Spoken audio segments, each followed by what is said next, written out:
بسم اللہ الرحمن الرحیم۔ السلام علیکم پیارے دوستو، سیرت النبی صلی اللہ علیہ وآلہ وسلم کی ایک نئی ویڈیو کے ساتھ حاضر خدمت ہیں۔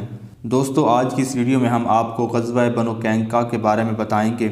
بنو قینقاع مدینہ منورہ میں آباد یہودیوں کا ایک قبیلہ تھا۔ نبی کریم صلی اللہ علیہ وآلہ وسلم نے مدینہ کے یہودی قبائل سے یہ معاہدہ کیا تھا کہ جنگ کی صورت میں فریقین ایک دوسرے کی مدد کریں گے۔ جنگ بدر کے موقع پر یہود نے اس معاہدے کی خلاف ورزی کی اور غیر جانبداری کا اعلان کر دیا۔ مسلمان اکیلے ہی مشرکین مکہ پر فتح حاصل کر کے مدینے واپس لوٹے تو یہودیوں کو اور ناگوار گزرا۔ حسد میں وہ مسلم دشمنی پر اتر آئے۔ مجبوراً مسلمانوں کو سب سے پہلے یہود کے قبیلہ بنو قینقاع کو مدینے سے جلا وطن کرنا پڑا۔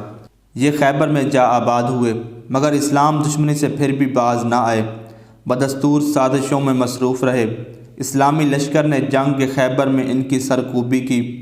رمضان 2 ہجری میں حضور صلی اللہ علیہ وآلہ وسلم جنگ بدر کے معرکہ سے مدینہ واپس لوٹے۔ اس کے ایک مہینے بعد ہی 15 شوال 2 ہجری میں غزوہ بنی قینقاع کا واقعہ درپیش ہوا۔ بدر کے بعد یہودیوں نے شر و عداوت کا مظاہرہ کیا۔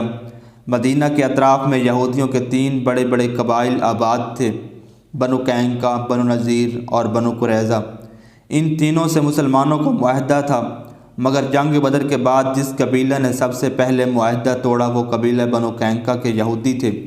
دوستو، غزوہ بنو قینقاع کا واقعہ کچھ یوں ہے کہ جب یہود نے دیکھا کہ اللہ تعالیٰ نے میدان بدر میں مسلمانوں کی زبردست مدد فرما کر انہیں عزت و شوکت سے سرفراز فرمایا ہے اور ان کا رعب و دبدبہ دور و نزدیک ہر جگہ رہنے والوں کے دلوں پر بیٹھ گیا ہے، تو ان کی عداوت و حسد کی ہانڈی پھٹ پڑی۔ انہوں نے کھلم کھلا شر و عداوت کا مظاہرہ کیا اور علی الاعلان بغاوت و اظہار ثانی پر اتر آئے۔ ان میں سے سب سے زیادہ کینہ توز اور سب سے بڑھ کر شریر کعب بن اشرف تھا۔ اسی طرح تینوں یہودی قبائل میں سے سب سے زیادہ بدماش بنو قینقاع کا قبیلہ تھا۔ یہ لوگ مدینہ ہی کے اندر تھے اور ان کا محلہ انہی کے نام سے موسوم تھا۔ یہ لوگ پیشے کے لحاظ سے سونار، لوہار اور برتن ساز تھے۔ ان پیشوں کے سبب ان کے ہر آدمی کے پاس وافر مقدار میں سامان جنگ موجود تھا۔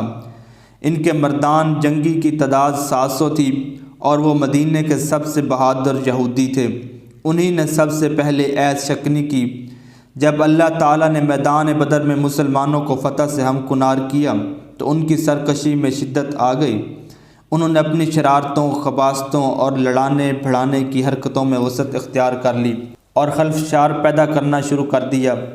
چنانچہ جو مسلمان ان کے بازار میں جاتا اس سے مذاق و استہزاء کرتے اور اسے اذیت پہنچاتے، حتیٰ کہ مسلمان عورتوں سے بھی چھیڑ چھاڑ شروع کر دی۔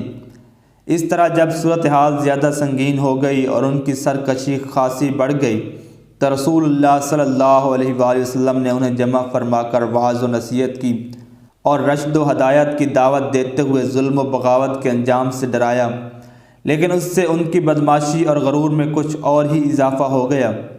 چنانچہ امام ابو داؤد وغیرہ نے حضرت ابن عباس رضی اللہ عنہ سے روایت کی ہے کہ جب رسول اللہ صلی اللہ علیہ وآلہ وسلم نے قریش کو بدر کے دن شکست دے دی اور آپ مدینہ تشریف لائے تو بنو قینقاع کے بازار میں یہود کو جمع کیا اور فرمایا، اے جماعت یہود، اس سے پہلے کہ تم پر بھی ویسی ہی مار پڑے جیسی قریش پر پڑ چکی ہے، اسلام قبول کر لو۔ انہوں نے کہا، اے محمد صلی اللہ علیہ وآلہ وسلم، تمہیں اس بنا پر خود فریبی میں مبتلا نہیں ہونا چاہیے کہ تمہاری مڈ بھیڑ قریش کے اناڑی اور ناآشنائے جنگ لوگوں سے ہوئی اور تم نے انہیں مار لیا۔ اگر تمہاری لڑائی ہم سے ہو گئی تو پتہ چل جائے گا کہ ہم مرد ہیں اور ہمارے جیسے لوگوں سے تمہیں پالا نہ پڑا ہوگا۔ بنو قینقاع نے جو جواب دیا تھا اس کا مطلب صاف صاف اعلان جنگ تھا، لیکن نبی صلی اللہ علیہ وآلہ وسلم نے اپنا غصہ پی لیا اور صبر کیا۔ مسلمانوں نے بھی صبر کیا اور آنے والے حالات کا انتظار کرنے لگے۔ ادھر اس نصیحت کے بعد یہود بنو قینقاع کی جرأت رندانہ اور بڑھ گئی۔ چنانچہ تھوڑے ہی دن گزرے تھے کہ انہوں نے مدینہ میں ہنگامہ برپا کر دیا، جس کے نتیجے میں انہوں نے اپنے ہی ہاتھوں اپنی قبر کھود لی اور اپنے اوپر زندگی کی راہ بند کر لی۔ ابن ہشام نے ابو عون سے روایت کی ہے کہ ایک عرب عورت بنو قینقاع کے بازار میں کچھ سامان لے کر آئی اور بیچ کر کسی ضرورت کے لیے ایک سونار کے پاس جو یہودی تھا بیٹھ گئی۔ یہودیوں نے اس کا چہرہ کھلوانا چاہا مگر اس نے انکار کر دیا۔ اس پر اس سنار نے چپکے سے اس کے کپڑے کا نچلا کنارہ پچھلی طرف باندھ دیا اور اسے کچھ خبر نہ ہوئی۔ جب وہ اٹھی اور بے پردہ ہو گئی تو یہودیوں نے کہکا لگایا۔ اس پر اس عورت نے چیخ پکار مچائی، جسے سن کر ایک مسلمان نے اس سنار پر حملہ کیا اور اسے مار ڈالا۔ جواباً یہودیوں نے اس مسلمان پر حملہ کر کے اسے مار ڈالا۔ اس کے بعد مقتول مسلمان کے گھر والوں نے شور مچایا اور یہود کے خلاف مسلمانوں سے فریاد کی۔ نتیجہ یہ ہوا کہ مسلمان اور بنی قینقاع کے یہودیوں میں بلوا ہو گیا۔ اس کے بعد رسول اللہ صلی اللہ علیہ وآلہ وسلم کے صبر کا پیمانہ لبریز ہو گیا۔ آپ علیہ السلام نے مدینے کا انتظام ابو لبابہ بن عبد المنذر رضی اللہ عنہ کو سونپا اور خود حضرت حمزہ بن عبد المطلب رضی اللہ عنہ کے ہاتھ میں مسلمانوں کا علم دے کر لشکر کے ہمراہ بنو قینقاع کا رخ کیا۔ انہوں نے آپ صلی اللہ علیہ وآلہ وسلم کو دیکھا تو گڑھیوں میں قلعہ بند ہو گئے۔ آپ صلی اللہ علیہ وآلہ وسلم نے ان کا سختی سے محاصرہ کر لیا۔ یہ جمعہ کا دن تھا اور شوال 2 ہجری کی 15 تاریخ۔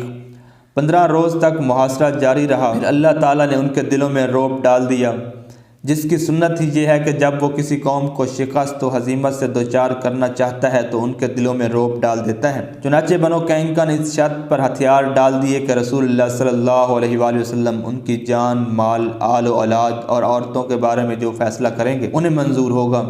اس کے بعد آپ صلی اللہ علیہ وآلہ وسلم کے حکم سے ان سب کو باندھ لیا گیا۔ لیکن یہی موقع تھا جب عبداللہ بن ابی نے اپنا منافقانہ کردار ادا کیا۔ اس نے رسول اللہ صلی اللہ علیہ وآلہ وسلم سے سخت اصرار و الحاق کیا کہ آپ علیہ السلام ان کے بارے میں معافی کا حکم صادر فرمائیں۔ اس نے کہا، اے محمد صلی اللہ علیہ وآلہ وسلم، میرے معاہدین کے بارے میں احسان کیجیے۔ بنو قینقاع خزرج کے حلیف تھے، لیکن رسول اللہ صلی اللہ علیہ وآلہ وسلم نے تاخیر کی۔ اس پر اس نے اپنی بات پھر دہرائی، مگر اب کی بار آپ صلی اللہ علیہ وآلہ وسلم نے اس سے رخ پھیر لیا۔ لیکن اس شخص نے آپ صلی اللہ علیہ وآلہ وسلم کے گریبان میں ہاتھ ڈال دیا۔ آپ صلی اللہ علیہ وآلہ وسلم نے فرمایا، مجھے چھوڑ دو، اور ایسے غضبناک ہوئے کہ لوگوں نے غصے کی پرچھائیاں آپ صلی اللہ علیہ وآلہ وسلم کے چہرے پر دیکھیں۔ پھر آپ صلی اللہ علیہ وآلہ وسلم نے فرمایا، تجھ پر افسوس، مجھے چھوڑ۔ لیکن یہ منافق اپنے اسرار پر قائم رہا اور بولا، نہیں واللہ، میں آپ کو نہیں چھوڑوں گا یہاں کہ آپ صلی اللہ علیہ وآلہ وسلم میرے معاہدین کے بارے میں احسان فرما دیں۔ 400 کھلے جسم کے جوان اور 300 زرہ پوش جنہوں نے مجھے سرخ و سیاہ سے بچایا تھا، آپ انہیں ایک ہی صبح میں کاٹ کر رکھ دیں گے، واللہ میں اس سے زمانے کی گردش کا خطرہ محسوس کر رہا ہوں۔ بالآخر رسول اللہ صلی اللہ علیہ وآلہ وسلم نے اس منافق کے ساتھ، جس کے اظہار اسلام پر ابھی کوئی ایک ہی مہینہ گزرا تھا، رعایت کا معاملہ کیا اور اس کی خاطر ان سب کی جان بخشی کر دی۔ البتہ انہیں حکم دیا کہ وہ مدینہ سے نکل جائیں اور آپ صلی اللہ علیہ وآلہ وسلم کے پڑوس میں نہ رہیں۔ چنانچہ یہ سب ازرعات شام کی طرف چلے گئے اور تھوڑے ہی دنوں بعد وہاں اکثر کی موت واقع ہو گئی۔ رسول اللہ صلی اللہ علیہ وآلہ وسلم نے ان کے اموال ضبط کر لیے، جن میں سے 3 کمانیں، 2 زرہیں، 3 تلواریں اور 3 نیزے اپنے لیے منتخب فرمائے۔ غنائم جمع کرنے کا کام محمد بن مسلمہ رضی اللہ عنہ نے انجام دیا اور اس طرح بنو قینقاع اپنے اختتام کو پہنچے۔ دوستو، اگر آپ کو ویڈیو اچھی لگی ہو تو لائک کے بٹن کو پریس کر دیں اور کمنٹ باکس میں اپنی رائے کا اظہار ضرور کریں۔